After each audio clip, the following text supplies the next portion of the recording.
Hello students, welcome to my channel. आज हम लोग एक न्यू चैप्टर स्टार्ट करेंगे, चैप्टर 3, जिसका नाम है मेटल्स एंड नॉन मेटल्स। अब अगर चैप्टर का नाम है मेटल्स और नॉन मेटल्स, तो सबसे पहले हम मेटल्स और नॉन मेटल्स के बारे में पढ़ेंगे कि ये होते क्या है। तो सिंपल सी बात है, जैसे कि आप लोगों ने एलिमेंट्स के बारे में पढ़ा था चैप्टर 2 में। तो उसमें क्या था कि एलिमेंट्स को हम कैसे मेटल्स और नॉन मेटल्स के बेसिस पे हम उनको कैटेगराइज करते हैं। अब क्या होता है, उन्हीं में हम पढ़ेंगे कि मेटल क्या है, नॉन मेटल क्या है, इनकी प्रॉपर्टीज क्या है, लाइक केमिकल हो गया, फिजिकल हो गया, इनकी यूजेस क्या हो गए, ये अगर किसी के साथ रिएक्ट करते हैं तो क्या फॉर्म करते हैं। तो हम ये सब इस चैप्टर में पढ़ेंगे।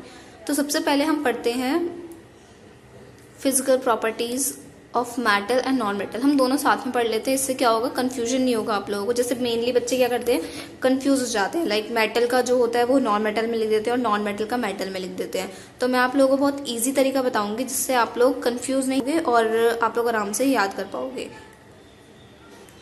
तो देखो, अगर हम सबसे पहला है हमारा लश्यर। लश्यर का मतलब शाइनिंग टाइप। तो देखो क्या होता है, जो मेटल होता है उसके सरफेस क्या होती है, शाइनिंग, जबकि जो हमारा नॉन मेटल होता है उसका शाइनिंग सरफेस नहीं होता एक्सेप्ट आयोडीन। कभी कभार ये पूछा जाता है कि ऐसा नॉन मेटल का नाम बताओ जिसका सरफेस शाइनिंग होता है, तो आप लोग बोलोगे आयोडीन।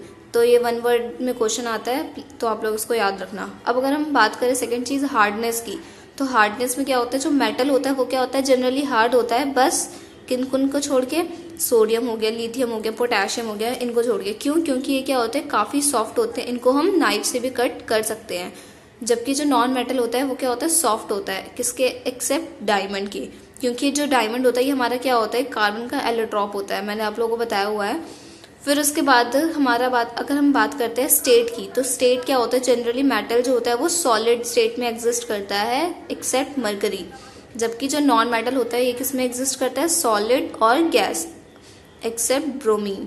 तो ये चीजें आप लोगों को याद रखनी है, एक्सेप्ट वाली। जनरली एक्सेप्ट वाली चीजें पूछी जाती हैं एग्जाम में। अगर आप कोई एंट्रेंस भी प्रिपरेशन कर रहे हो तो उसमें भी ये सारी चीजें ध्यान रखनी होती है। फिर इसके बाद है हमारा मेलेबिलिटी। तो मेलेबिलिटी का मतलब क्या होता है, आप लोगों को पता ही होगा कि जब हम क्या करते हैं, मेटल्स को जब हम क्या करते हैं, हैमर से बीट करते हैं, तो अगर वो थिन शीट्स में कन्वर्ट हो जाए तो हम उन्हें बोलते हैं मेलेबिलिटी। तो क्या होता है, जो गोल्ड और सिल्वर होता है क्या होता है, मोस्ट मेलेबल मेटल, मतलब सबसे ज्यादा ये होते हैं मेलेबल। और जबकि जो हमारे नॉन मेटल्स होते हैं क्या होते हैं, हमारे नॉन मेलेबल, मतलब कि अगर हैमर से मारते हैं तो ये थिन शीट्स में कन्वर्ट नहीं होते हैं। अब आता है डक्टिलिटी। तो डक्टिलिटी क्या होता है, वो मेटल्स जिसको हम मारते हैं, जब हम उनको बीट करते हैं तो वो थिन वायर्स में कन्वर्ट हो जाते हैं। जबकि जो नॉन मेटल्स होते हैं वो हमारे नॉन डक्टाइल होते हैं, वो नहीं होते। अब हम बात करें कंडक्टर की, कि कौन जो होता है वो हमारा गुड कंडक्टर होता है और कौन जो होता है गुड कंडक्टर नहीं होता। तो देखो, जो हमारे मेटल्स होते हैं क्या होते हैं, गुड कंडक्टर ऑफ हीट और इलेक्ट्रिसिटी दोनों होते हैं। जबकि जो नॉन मेटल होते हैं ये क्या होते हैं, हमारे पुअर होते हैं। अब देखो कि बेस्ट कौन सा होता है, पुअर कौन सा होता है, किसके एक्सेप्शन है। तो देखो, जो हमारा सिल्वर हो गया या कॉपर हो गया, इनको हम बोलते हैं बेस्ट कंडक्टर होते हैं हीट की। जबकि लेड हो गया, मरकरी हो गया, ये हमारे क्या होता है, पुअर कंडक्टर होता है। अगर हम नॉन मेटल की बात करें तो एक्सेप्ट ग्रेफाइट के, क्योंकि ग्रेफाइट जो होता है वो गुड कंडक्टर होता है। तो हम ग्रेफाइट को छोड़ के बाकी जो भी नॉन मेटल्स होते हैं वो हमारे क्या होते हैं, पुअर कंडक्टर होते हैं। पता ही है नॉन मेटल्स के अगर हम एग्जाम्पल्स की बात करें तो हमारा जो मेटल होगा इनमें एग्जाम्पल में क्या क्या आएगा, आयरन हो गया, एल्यूमिनियम हो गया, सिल्वर हो गया। जबकि नॉन मेटल की बात करें तो इसमें क्या हो जाएगा, hydrogen, nitrogen, sulphur, oxygen, there are many more. फिर इसके बाद हमारा आता है डेंसिटी। अगर हम डेंसिटी की बात करें तो जनरली क्या होता है, जो हमारे मेटल्स होते हैं इनकी क्या होती है, डेंसिटी हाई होती है और मेल्टिंग पॉइंट भी हाई होती है एक्सेप्ट सोडियम एंड पोटेशियम। जबकि नॉन मेटल में क्या होता है, हमारे इनकी डेंसिटी क्या होती है, कम होती है, डेंसिटी भी और मेल्टिंग पॉइंट भी। आप लोगों ने ये क्वेश्चन में आता है कि जो सोडियम और पोटेशियम होता है इसको हम क्यों कैरोसिन ऑयल में रखते हैं। तो क्योंकि क्या होता है, जो हमारे सोडियम और पोटेशियम होते हैं क्या करते हैं, कैच कर लेते हैं फायर को इजीली, इस वजह से हम इसको क्या करते हैं, कैरोसिन ऑयल में रखते हैं।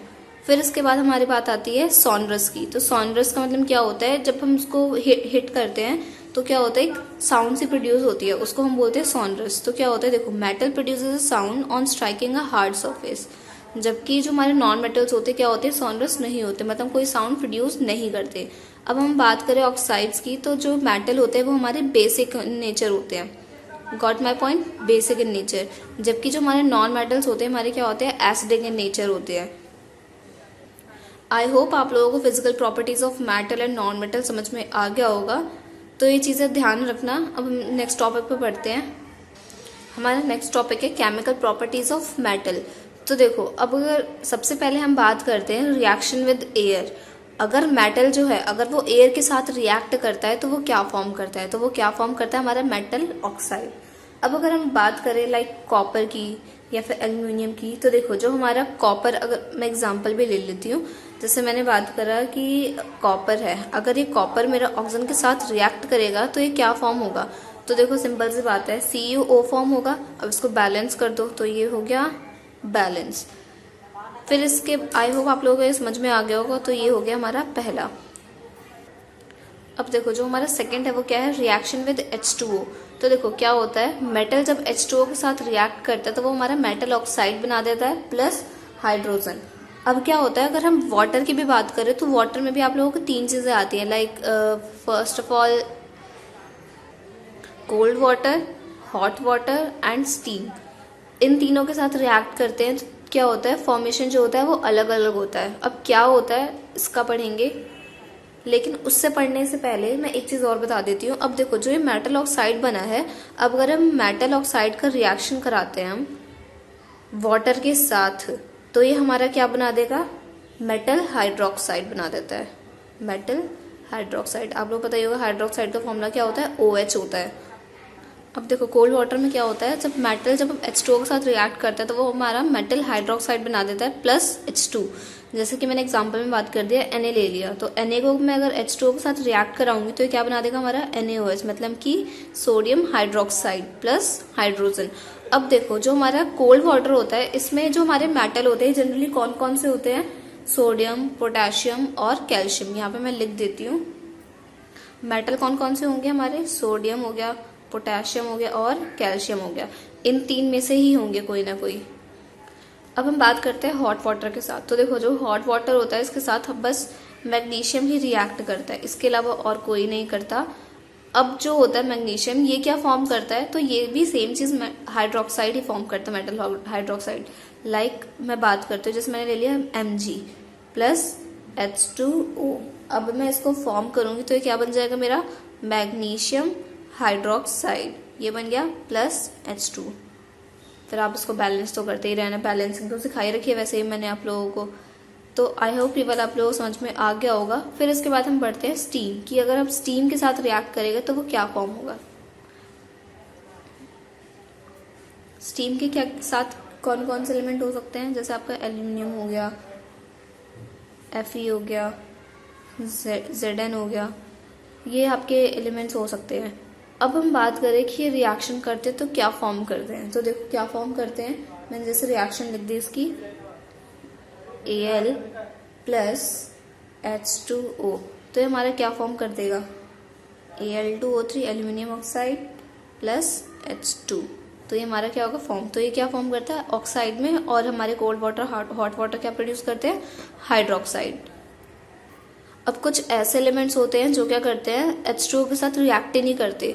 तो वो एलिमेंट्स कौन कौन से हैं? जैसे आपका Pb हो गया, Cu हो गया, कॉपर, Pb मतलब लेड होता है, लेड हो गया, कॉपर हो गया, Au हो गया, Ag मतलब गोल्ड हो गया, सिल्वर हो गया। तो ये जो हमारे एलिमेंट्स होते हैं क्या करते हैं?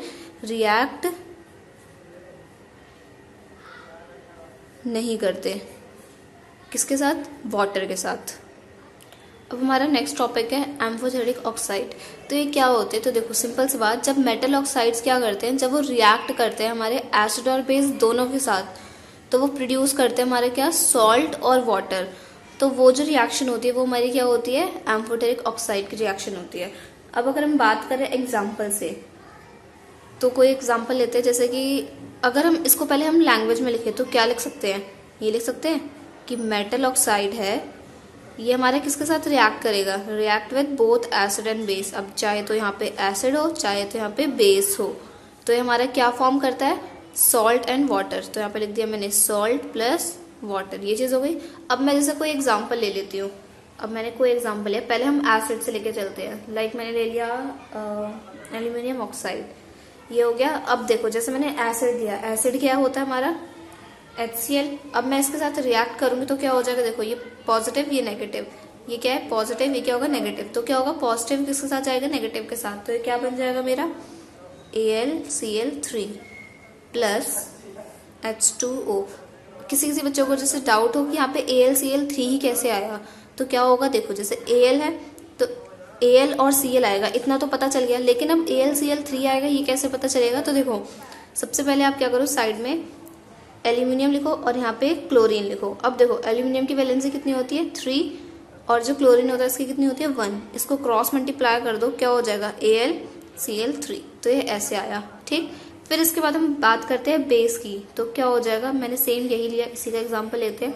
प्लस बेस क्या हो गया मेरा NaOH। अब इसको रिएक्ट करेंगे तो क्या हो जाएगा ये पॉजिटिव ये नेगेटिव, ये पॉजिटिव ये नेगेटिव, तो क्या हो जाएगा पॉजिटिव नेगेटिव के साथ जाएगा, तो ये मेरा क्या बन जाएगा। इसमें अलग चीज बनती है, क्या बनता है इसमें NaAlO2 प्लस H2O। जो ये होता है इसका नाम हमारा क्या है सोडियम एल्यूमिनेट, ठीक है। तो आई होप आप लोगों को ये चीज समझ में आ गई होगी। और एग्जाम्पल याद करना भूलना मत, क्योंकि एग्जाम्पल इज वेरी इंपॉर्टेंट। अब है next topic reaction of metal with acid. अगर एसिड होगा तो मेटल जो है वो क्या फॉर्म करेगा, तो देखो क्या होगा मेटल जब एसिड के साथ रिएक्ट करता है तो वो हमारा सॉल्ट प्लस वाटर प्रोड्यूस करता है। अब देखो जो हमारा कॉपर हो गया या फिर सिल्वर हो गया मरकरी हो गया, ये क्या होते हैं रिएक्ट नहीं करते हैं डाइल्यूट एसिड के साथ। अब जैसे मैंने एग्जांपल की बात करी तो मेटल क्या हो गया Fe, डाइल्यूट एसिड क्या हो गया HCl। अब मैं इसको रिएक्ट कराऊंगी तो क्या बन जाएगा FeCl3 प्लस 3H2O। बैलेंसिंग करिए तब ये 3 आया है, तो ऐसे ही आप लोग ये याद कर सकते हो। Next topic reaction of metal with solution of other metal salt, मतलब कि मेटल का रिएक्शन कराना कोई सॉल्यूशन के साथ। तो देखो अब कैसे हो जाएगा इसका जो फॉर्मेशन होगा कैसे होगा, जैसे मान लो मैंने कोई मान लिया मेटल A है, अब इसके रिएक्शन किसके साथ सॉल्ट सॉल्यूशन करा दिया किसी B के साथ, तो अब ये फॉर्म क्या करेगा, तो देखो क्या फॉर्म करेगा हमारा salt solution A plus metal B, ये फॉर्म करेगा। अब देखो कैसे फॉर्म करेगा, अब हम कोई एग्जांपल दे देते हैं। जैसे कि मान लो मैंने बोल दिया Fe, मेटल मैंने बोल दिया पहला A था, दूसरा सॉल्ट सॉल्यूशन भी होना चाहिए मेटल का, तो क्या हो गया ये CuSO4। तो अब ये क्या फॉर्म करेगा FeSO4, ये भी क्या बन गया हमारा सॉल्ट सॉल्यूशन ही बना प्लस Cu, तो हमारा ये बन गया। ये क्या होता है हमारा बेसिकली हमने चैप्टर 1 में पढ़ा था डिस्प्लेसमेंट रिएक्शन, उसकी तरह होगा। देखो Fe जो था वो मोर रिएक्टिव होता है तो क्या कर देगा कॉपर को डिस्प्लेस कर देगा। तो आई होप आप लोगों को समझ में आ गया होगा। अगर आप लोगों को कोई भी डाउट है तो आप लोग कमेंट में लिख देना, मैं आप लोगों को फिर से वो चीज़ समझा दूंगी।